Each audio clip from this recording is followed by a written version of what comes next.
Hey,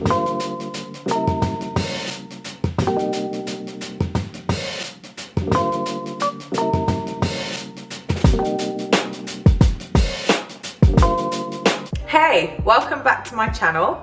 So today I thought I would film another episode of my nutrition series. So I was doing a lot of research on metabolism and ways you can fasten it up naturally, and it really came to my attention that this time last year I actually had damaged my metabolism so bad that I had to heal it without knowing, and it's only come to my attention a year later that I am now healing it with my obviously coach, who's the best. But it's made me realize, like, wow, like I actually did a lot more damage, and I don't think people know enough about their damaged metabolism. So I've got a few notes as per usual so I don't get anything wrong. But basically, the relationship between energy in and energy out is called the energy balance equation, and it's most commonly accepted model for calculating a person's energy balance and how much weight they'll lose over a given time. While the energy balance equation determines body weight, it doesn't tell us how much about body composition, which is influenced by things like sex, hormone levels, macronutrient intake, especially protein, exercise style, frequency, intensity, medication, age, and other contributing factors. So what is a damaged metabolism? Now, these are some of the common symptoms, and I definitely was experiencing these last year. So are you feeling sluggish, dealing with food cravings that aren't good for you, like a lot of processed carbs or sugar, holding on to stubborn weight that just won't budge no matter what you do? Doesn't matter how intense I was going in the gym, I was training twice a day, I just couldn't shift any type of weight or build any muscle.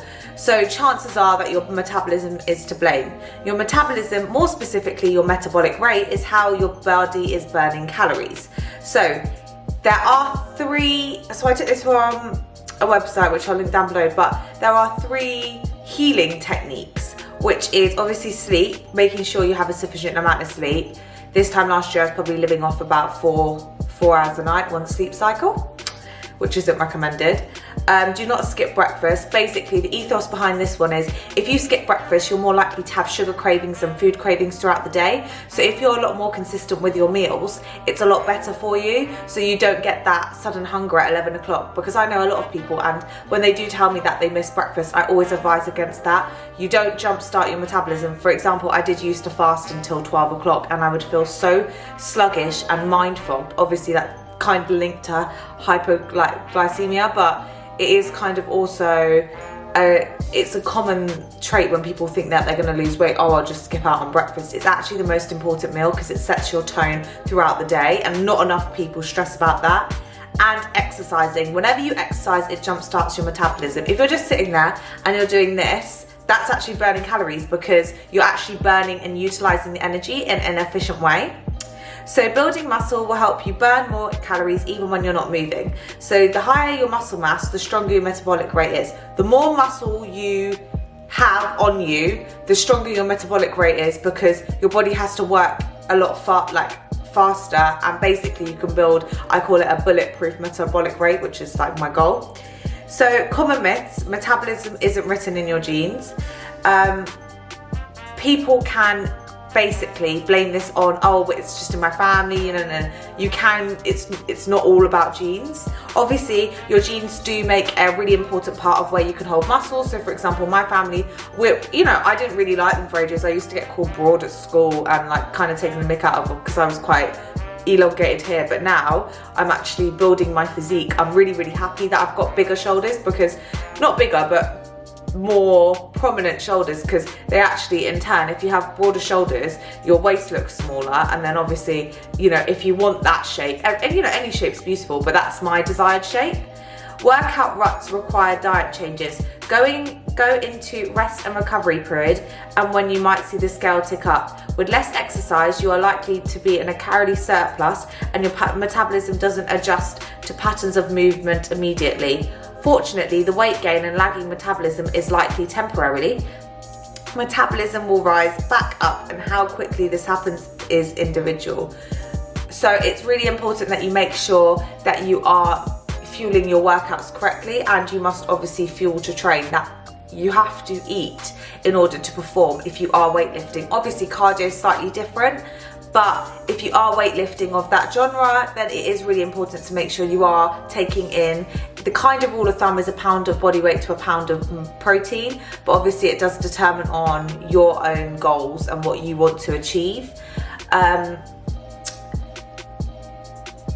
I'm just looking for more important things.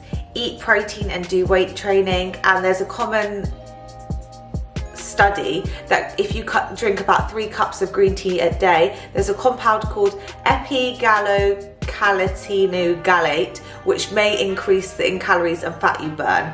And this was a meta-analysis published in Obesity Reviews, found that consuming about 250 milligrams of this specific compound, the amount of about 3 green teas, helps boost your metabolism enough to burn about an extra 100 calories a day.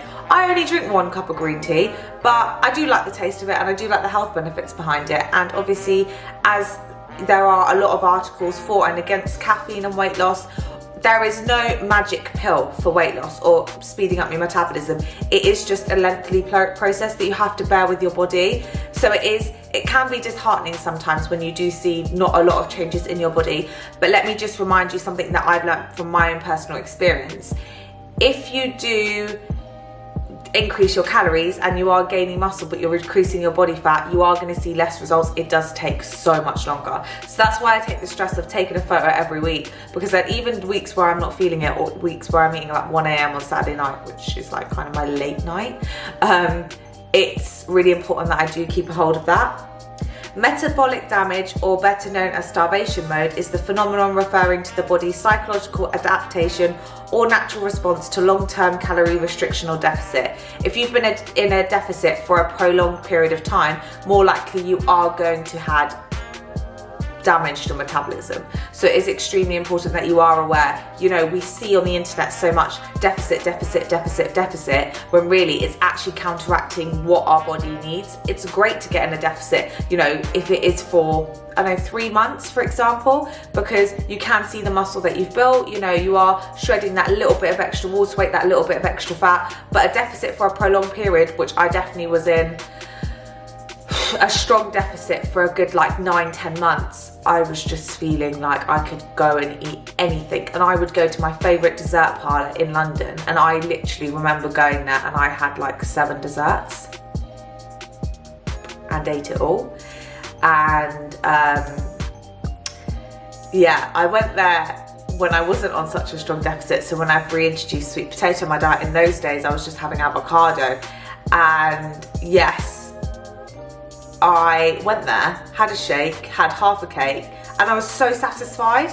And I'm so much more satisfied with my food now. I get no weird cravings. I still have my chocolate. I've always had my chocolate, and I don't ever want to eat anything else. People ask, how do I eat the same food every day? Obviously, I know it doesn't work for everyone, but for me, not having that mental barrier of that stress of, oh my God, what am I going to eat tonight? And it's just already sorted, is so much better for my personality type. Like, I'm quite routine and structured, if anyone actually really knows me. And having that routine and structure in my food is extremely important, so that I don't have to stress about that element of training.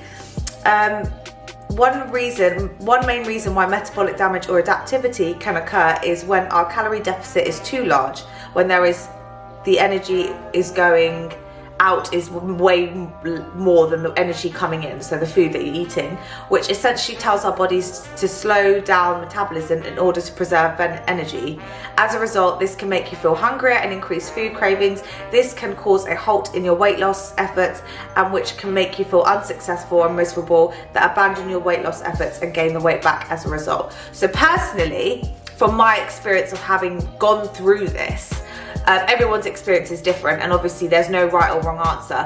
But when I was going through metabolic damage and didn't even realise, I would crave sugar, Coke. Like, I don't even drink fizzy drinks. I drink 1 knocker on a Sunday, but like all these like things that I wouldn't normally have. And my mood swings were erratic. I wasn't really sleeping properly, and I was just holding on to this weight. And I'll insert a photo of me this time last year here, but like my legs weren't filling out, and like I couldn't gain any muscle. It probably didn't help with the contributing factor that I was doing hypertrophy training in the morning and powerlifting in the evening, but I'm really happy that I did it. And I do regret that style of training, but I don't regret, because I learned so much more now, and I'm taking more of a holistic approach of I actually get so much more out of my training now. If I told you I was on way above 2,000 calories, no one would ever believe me.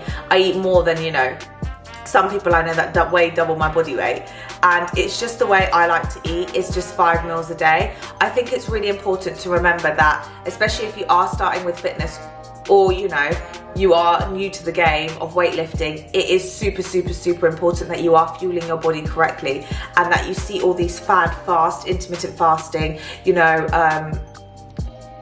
deficit. I was in a calorie deficit. Yeah, that's fantastic, but it might not work for everyone. Depending on where you need your energy in the day will determine when you need your calories and where you'll be eating. So I do think that a lot of people are uneducated about the fact that their metabolism could be damaged.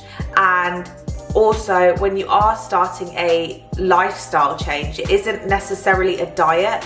Diets are great, yes, they're fantastic, but if you want it to be sustainable and want to see results, regardless of whatever situation we get put in, gym shut, gyms open, you know, everything, it is a lifestyle change. You have to then agree that this is going to be your life. Like 3-4 years ago, when I realized that I was going on meal prep, I just accepted the fact that I didn't really have the best relationship with food, and now I can actually sit there in a restaurant, and this is the first time in like 5-6 years that I could sit there and like, oh, I enjoyed that. Obviously, there are some restaurants I have to avoid. Having allergies, being gluten and dairy free is just a nightmare, and I always have to change everything and tell them how to cook it, and don't cook it in salt and don't cook it in sodium, because I don't like the way it makes my body feel, and I do seem really anal to the waitress. But when I do explain, oh no, I train, then it's just like, it's kind of a norm, and it's nice because people I speak to that are a little bit older than me, when you did used to tell people that you used to be on meal prep about 10 years ago, people would look at you a bit weird or think that you were a complete bodybuilder. But now it's becoming more of a norm in society. I think it's super important that people are becoming educated on having a healthy metabolism, having a healthy gut, having your probiotics, making sure your digestive system works properly, because I definitely know that for the first, until I was like, only in the last year, I've had a stronger digestive system. I've had digestive systems problems all my life. Even if I eat out, I know that I'm going to have some type of stomach situation, even if I do take digestive enzymes. It's just how my body copes and adapts. It doesn't adapt very quickly, which is fine. Some people are blessed with the most, fastest metabolism, and you see them and they're eating this, but as you get older, your metabolism does slow down. So bear that in mind, especially when you are weight training. I'm a big advocate for weight training. It doesn't just, you don't have to slap on 150 kilos for a deadlift, but it does improve your bone density, it does improve your mood, it like keeps, like, I can't even believe I spend an hour and a half and I'm like, where's the time gone? But find what works for you.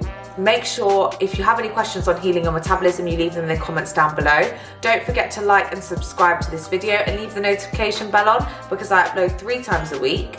But I'd really like it if you had any questions on metabolism, and I was gonna ask this question on my Instagram, but then I thought, you know what, let me just make a video on it and let me just do all the research behind it, because it's so interesting. But thank you so much for watching, and I hope to see you next time.